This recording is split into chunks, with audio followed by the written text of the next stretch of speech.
So Hanukkah is like full of all of these dramas, of all of these people trying to figure things out, trying to stand for what they believe in, trying to figure out if what they believe in is what they really think, just like was the miracle of Hanukkah real. I mean, there are some studies that say that the menorah was such a big deal because in Israel it's hills and hills and completely dark outside. It was such a big deal to make sure that the menorah was seen because it was a symbol of hope.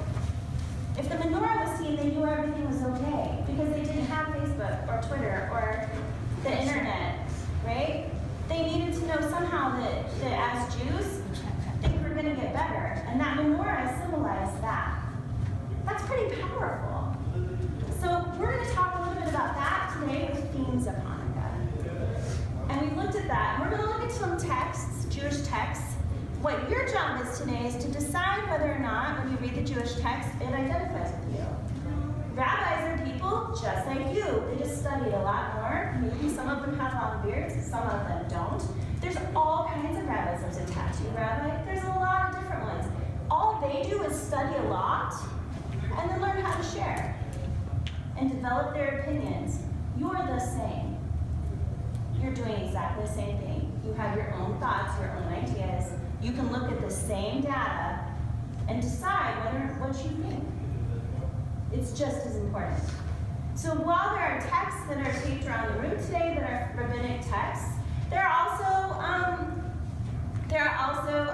quotes from famous people who also have some good ideas to share. And I watched Breakfast at Tiffany's this week, which is Audrey Hepburn movie. I don't even know if she's still alive, if she's very, very old. But there's even an Audrey Hepburn text because I liked that movie. It's not really PC for now, but it's really good. All right, so we're going to start with this. When you get the ball, the important thing for you is your right thumb. Whatever question your right thumb is on, read it aloud and answer the question. If you don't want to answer the question or share your opinions right now, you're welcome to pass the ball on. The important thing for you need to know is that whatever you share today, this is a sacred space. So holiness doesn't just occur when the Torah is out. Holiness occurs in what we put into it as well. Really, the Torah wouldn't be a holy object if that's how you think of the Torah. I do. It wouldn't be holy if the people didn't use it. So we bring that holiness. And part of the importance of that in this group is that you know that when you share something, someone's not going to make fun of you. And that someone is going to listen to your ideas because they're just as important. So I want you to really think about that and creating a holy space that's really our job. Has anyone mind that kitchen? Yeah. Okay, so stand and spread out a tiny bit. It's only a B12, it's not going to go super far. Maybe fill in a circle.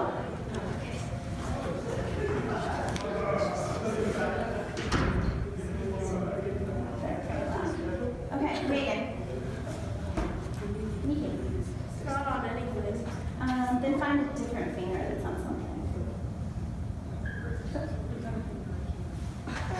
Do miracles still exist today? I think so, because sometimes something out of the ordinary just happens. Do you have an example? Not really, but like sometimes you consider like even waking up a miracle because some people don't have a chance to ever wake up. Oh, wow, that's cool. Thank you for sharing. Let's see. When you think of Hanukkah, what immediately comes to mind? Kind of a dreidel, because, like, I think, like Hess told me on Wednesday, it was like dreidel wasn't like really used. It was used for like gambling, and so it kind of defeats the purpose of like dreidel for Hanukkah. It was kind of too like a cover-up. Some people believe that they used it to cover up the studying of Torah. Others think no, it was just really a gambling thing, and that's what they're saying. So it's interesting. To dedicate something means to like do something in someone else's honor. Maybe if you are inspired by them, or probably when you're dead. Okay, great. So often it's when you're dead, right? So we talk a lot about the temple being rededicated at Hanukkah, but it is many, many years past. So whether you believe that happens or not, it might be in honor of something that was long ago, right? That was important in our history. What? Wait, right then?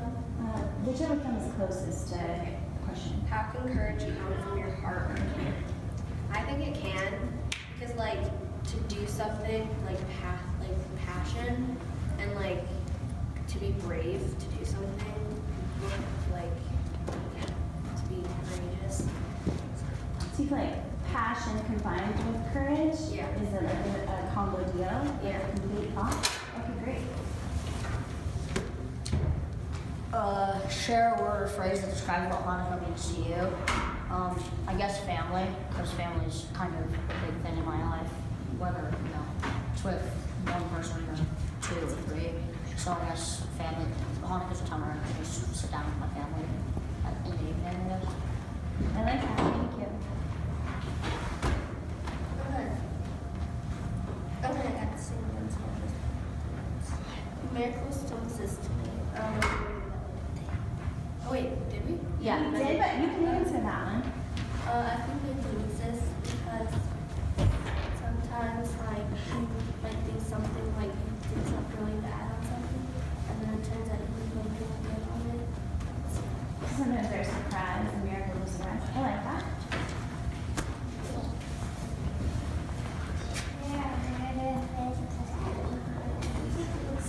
So what Hanukkah means to you?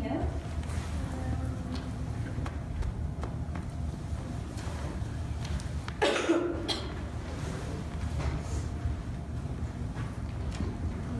you want to think about it? Okay, keep thinking.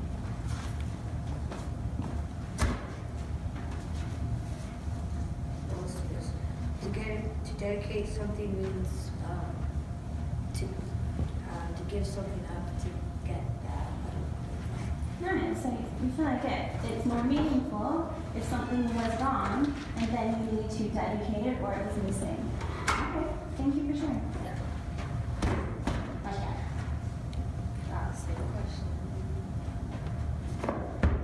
Good job. Okay. When you think of Hanukkah, what immediately comes to mind? Just like spending time with my family that I don't get to see a lot, because that's always like special for me. Great, thank you. How can courage come from your heart, or can it? I think it can, because if you want to have courage to do something that matters, it usually does come from your heart. Because if you have like a strong opinion about something and you want to stand up for it, that comes from your heart. But you can't do that without courage. Great, I love that. Thank you. Does anybody not have it? Has have it.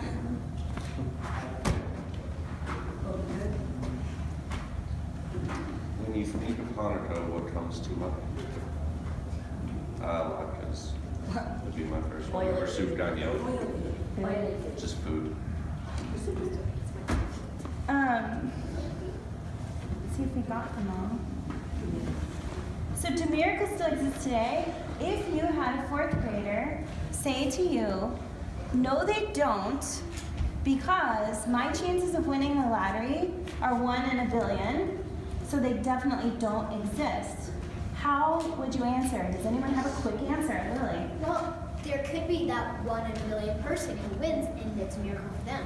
Okay, great. So it would exist for somebody. That's a good answer. Danny? It could be something else smaller than that still impacts someone else's life.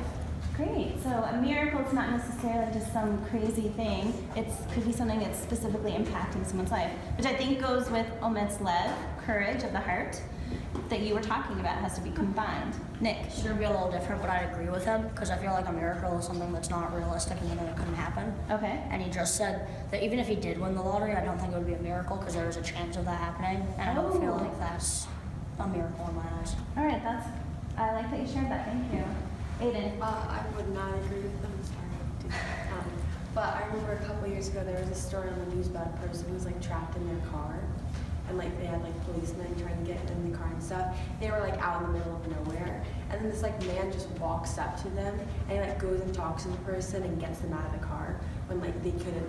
Everyone else was trying really hard to do it, and then he just walks away. Like they were like 10 miles from the nearest civilization too. So. All right. So it can be a very real life thing that could really impact someone's life, specifically living. Okay, good. Megan, we'll do 2 more and then we're gonna move on. Megan? So the reason that I said that example is because one of my sister's friends has type 1 diabetes, so she's afraid to sleep because if she goes to sleep, she couldn't, like, there's a possibility of her not waking up again. And so, like, it's a miracle every day that she wakes up. She celebrates that every day. Yep. Yeah, thanks for sharing the details on that. Ella? So one of my friends, there's like miracles that I think could be bigger than others, but they're really small ones, so people don't really like take recognition of. Mhm. And so one of my friends, he has Down syndrome, and so Weber has like more equipment and more teachers for people who have disabilities, and his mom wanted him to go to Blevins because more of his friends were going there, and then also he can be combined to classes more because at Weber you don't really see anyone who has disability, and so me and a few other of his friends this summer went to a bunch of like meetings, and like we went to the city town hall like meeting and we spoke there, and then we also went to the Peter School District. And we spoke there, and we were fighting for him to be able to go to Blevins, and it ended up that he ended up going to Blevins. And so even though like that's something smaller, I think that could still be a miracle for something that we fight for, and that it happened. Nice. So thanks for sharing. So I guess I like that a lot, and I think that it is, though, 2 things. One, it is really in how you see it, right? And that's very, very important. And the second part is that not everybody has to agree. And I think, Aiden, you acknowledged that with Nick, that you have differing opinions, but that's really the beauty of studying. That's one of the coolest things for me about being Jewish, is that the differing opinions are what really make us unique and help us to have a voice. That's pretty cool.